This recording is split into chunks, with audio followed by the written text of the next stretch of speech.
Okay, and say your classmate's name. Luigi Mangione.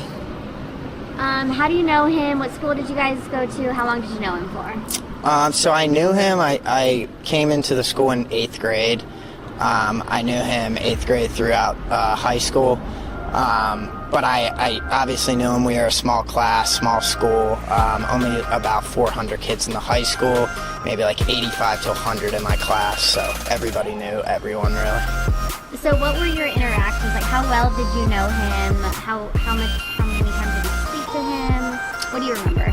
I would say I spoke to him pretty frequently. He was like a leader in our class, so I'm not quite sure the exact clubs because it's a while back, but he was like a leader of clubs. He was in many clubs. He was also like a soccer player as well.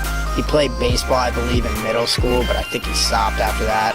But everyone just knew him as like a quiet, reserved, nice kid, and he was obviously really intelligent, and everybody can tell that by his resume, of course. Yeah. So he was a valedictorian.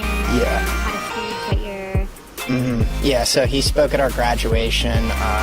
Every year they have like somebody who's, exceeds academically and in and out of the classroom, and they have them speak in front of our high school.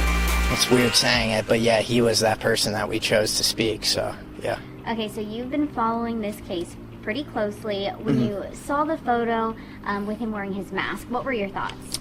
My first thoughts, well, I've had like a history just following like high-profile cases. It was just interesting to me personally. When I saw the photo, like I thought it was like a 35-year-old guy. It was like he's a good-looking dude, like sharp jawline kind of thing. But I had no hindrance that it was him. I mean, in the back of my mind, I was like, I feel like that face is familiar, but it was like subconsciously, not really like on the forefront. So when did you find out, and what's your reaction to it?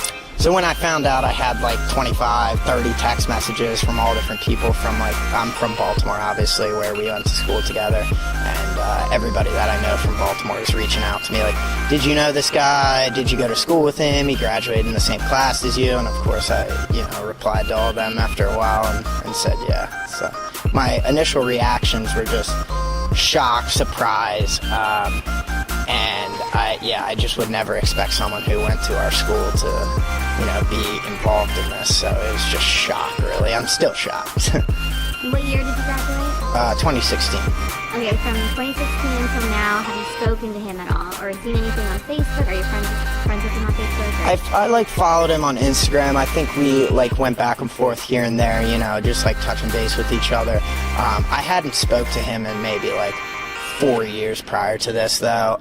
Recently, when we went right out of high school, we would check up on each other here and there. But I do know that a lot of people that I went to high school with that were a little bit closer to him said they lost contact with him about a year and a half ago. So. Is there anything else you'd like to add? No, just praying for the, family, of course, and Gilman community, my high school, and, just Stanford and Penn community as well. I pray for them. I hope this